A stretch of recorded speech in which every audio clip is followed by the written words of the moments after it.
Selamat pagi, Bu Priscila dan teman-teman semua. Saya di sini akan menjelaskan mengenai manajemen sistem informasi PT Roca Indonesia.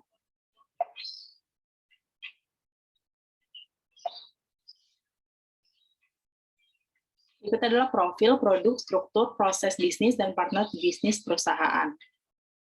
Yang pertama ada profil dan produk perusahaan, di mana perusahaan Roca ini berdiri pada 1 Oktober 1896 di Basel, Swiss, yang didirikan oleh Fritz Hartmann dan Adela Roca, yang pada awalnya perusahaan tersebut dinamakan Fritz Hartmann La Roca Company.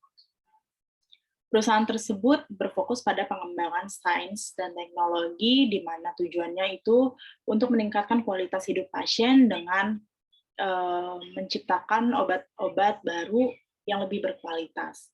Perusahaan tersebut berkembang hingga dapat melebarkan sayapnya hingga ke seluruh penjuru dunia, salah satunya di Indonesia pada tahun 1972 yang bertepatan di AIA Central Building, lantai 35 Jalan Jenderal Sudirman, Kafling 48A, Jakarta.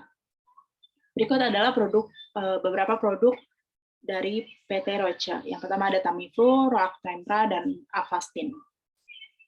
Selanjutnya ada struktur perusahaan, di mana struktur perusahaan ini dipegang oleh tim penelitian dan pengembangan yang berfokus pada 2 divisi utama pada perusahaan tersebut, yaitu divisi farmasi dan divisi diagnostik. Divisi farmasi ini memegang 3 bagian penting, yaitu Pharma Research and Early, yang kedua itu Genentech Research and Early Development, yang ketiga itu di Chugai di Jepang.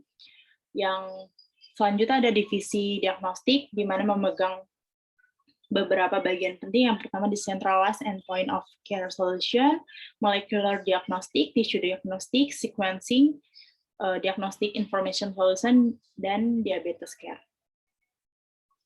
Selanjutnya ada proses bisnis, di mana bisnis PT Roca ini kan yaitu berfokus pada bidang penelitian, sehingga sebelum dia membuatkan produk, maka dia akan melakukan penelitian mengenai suatu penyakit, kemudian membuat perencanaan pembuatan, selanjutnya pembuatan produk, kemudian uji kualitas produk yang dibuat, kemudian didistribusikan, dan dievaluasi produk. Tujuan dari evaluasi produk ini untuk melihat apakah produk yang dihasilkan itu sudah sesuai atau belum, sehingga dapat dilakukan perbaikan pada produk.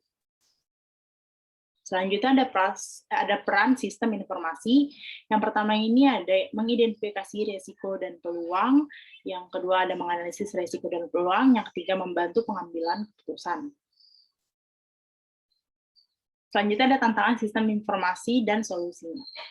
Tantangan yang pertama ini ada tantangan strategi bisnis, di mana strategi bisnis ini akan selalu terbarui tergantung bagaimana pemasaran yang ada di dunia bisnis, sehingga harus dilakukan evaluasi strategi untuk memperbarui strategi sehingga dapat bertahan di pasaran.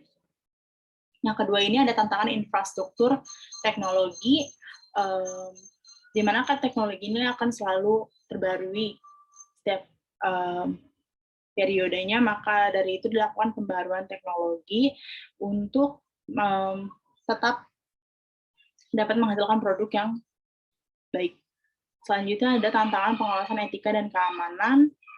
Solusinya itu untuk melakukan evaluasi kebijakan.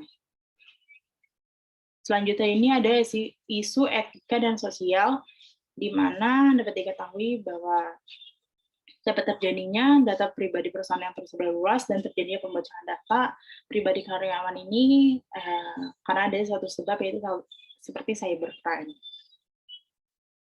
Yang terakhir ada kesimpulan, di mana perusahaan Roca ini sudah memanfaatkan sistem informasi dengan baik untuk seluruh proses bisnis yang dilakukan, agar dapat melangsungkan bisnisnya dan mempertahankan eksistensinya di pemasaran tingkat dunia.